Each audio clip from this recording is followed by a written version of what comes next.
Welcome to Yap City. No, I'm just playing. Welcome to the second episode of what I've learned about real life through combat sports, okay? In this episode, we're going to be talking about greatness. You hear a lot about greatness in combat sports. Some greats. Let's see what comes to mind. John Jones, which is kind of sketchy for me. He's an excellent fighter, but I would not call him great, and I'll get into that a little later. John Jones, Muhammad Ali, Bruce Lee, Mike Tyson, and in my opinion, the way I'm defining greatness right here in this video, I would say that Ryan Garcia was great. However, as we have seen, he really did take some turns in the wrong direction, and look at what happened. He started wilding out with all the drugs and gambling and promiscuity, and he went from being great to being washed up. He's kind of a joke now, and it honestly kind of saddens me because when I was younger in my journey with the sport, I really looked up to Ryan Garcia. My name is Luis Garcia, so but let's get into it. The first thing that defines greatness: self-mastery. Can you, in the most critical and dire moments, gracefully impose your will on the world around you? So what do I mean by that? You're in a championship bout, the circumstances are high. Can you remain yourself? Can you stay who you are? Can you freely express yourself the way that you wish to in the most dire circumstances? That is a trait of a champion. That is the trait of a great. We'll examine Muhammad Ali for this. Muhammad Ali is going against George Foreman in the Rumble in the Jungle. George Foreman was one of the baddest men on the planet. And what did Muhammad Ali do? He came up with an entirely new strategy. Everybody would have said that he was crazy. But you know what? Muhammad did not care. He did what he felt like. That is the heart of a champion. He chose to go against the ropes like this, to tire him out, to even take some hits from George Foreman. George Foreman knocked out competitors that gave Muhammad Ali a hard time. But Muhammad Ali stood back, was talking shit the whole time, made him use his energy, talking shit the whole time, that in a championship bout, the circumstances are so dire, and Muhammad Ali was still himself. And that's one of the first components. Can you display self-mastery in a dire situation? That is one component of being great. And also, to further this point, combat is real life, as we visited in the last video. Overcoming challenges, adapting to situations, defying fear. Mastering combat theoretically should help you master real life. It's terrifying, like getting in the ring and doing a sport where you could get hurt, and it's you. You protect yourself. You determine the outcome of what's in the ring. Of course, your opponent can perform some great tactics and strategies, but your response to that entirely guarantees your safety. If you cannot respond and adapt to a dangerous incoming situation, you will therefore not be safe. So, another thing, right? Curiosity. Curiosity is yet another trait of greatness. Now, what do you mean by this? He's a world champion. Why is he asking all these stupid questions? So, consider this.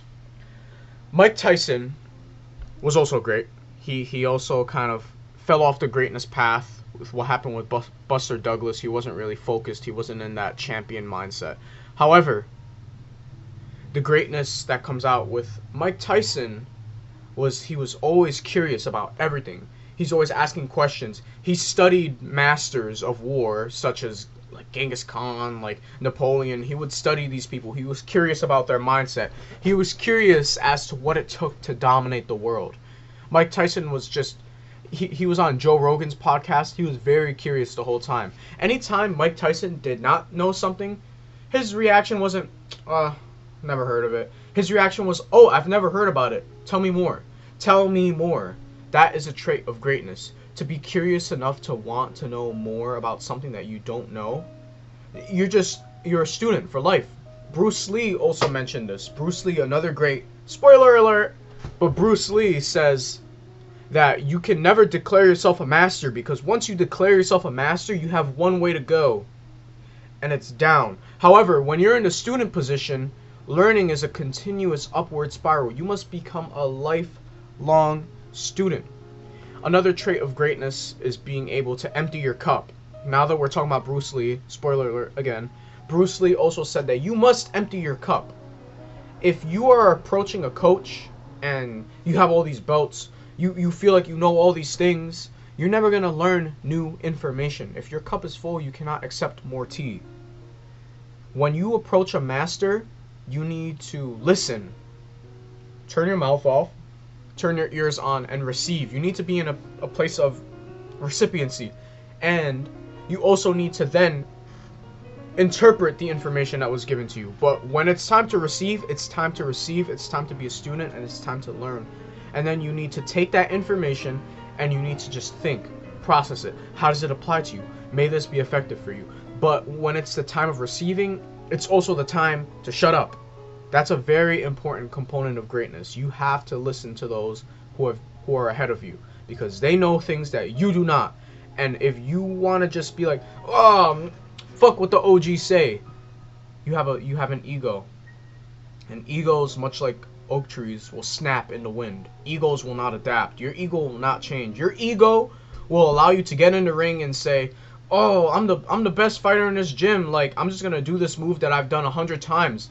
What's gonna happen to you when your opponent adapts? When your opponent accepts the defeat that you forced upon him, and your opponent becomes like a force of nature, something that adapts to you and imposes his will on you.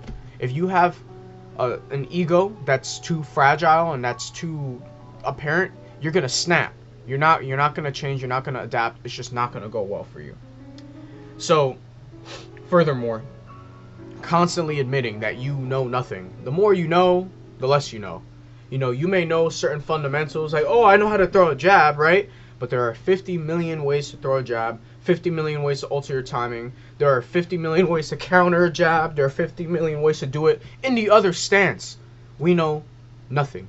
Not just about fighting, just about many things in the universe, the brain, how our gut health works. Of course we're studying it. Of course we're learning. However, it's just like every time we learn something in life and in combat sports, it leads to a follow-up question. Okay, I know X. Okay, what is Y? And you need to keep that mindset throughout your career and just throughout life in general. Anybody can win a belt. However, not everyone who wins a belt is a champion. Championship starts in the mind. A champion sticks to his beliefs and has the skill set to enact his perspective, to impose his will upon nature. That is a champion. Muhammad Ali was a champion inside of the ring and outside of the ring. He was able to creatively express himself in a dance of combat. And also, when they tried to draft him for the Vietnam War, he felt so strongly about the cause that he was able to stick and navigate the consequences, and he had the skill to impose his will upon the world around him. Muhammad Ali took on the burden of a whole society hating him. A certain demographic of the society hating him. Not everybody could do that. That is the feat of a champion. And, this is a little bit of a bonus interpretation of this message, but from this study, we can also say that Jesus Christ was a champion. Even if we're talking about the historical rendition of Jesus, he took on the burden of dying. He knew he was going to die. He knew with his endeavor it would lead to a gruesome death. Hell, Satan even tried to tempt him with an easier route to the quote-unquote same riches. And Jesus, in his heart, knew what he was destined for, and he chose to go on that path despite fear. When Jesus said, "We must go to Jerusalem," Jesus knew what was waiting for him in Jerusalem. He stepped into the ring. Jesus still moved forward despite knowing that he will die. And I think that that's a trait of greatness. And, if you don't believe that Jesus resurrected on the third day and that he's the Son of God, at least believe that Jesus was a great man and that Jesus died for what he believed in. Will you die for what you believe in? Will you have the skills in the most dire circumstances to remain you, to express you? And if the answer is yes, then you're a champion. You don't need a belt. You just need what's in here. Alright. Well, that concludes this trip to Yap City. I hope you enjoyed it, and I'll see you in the next one.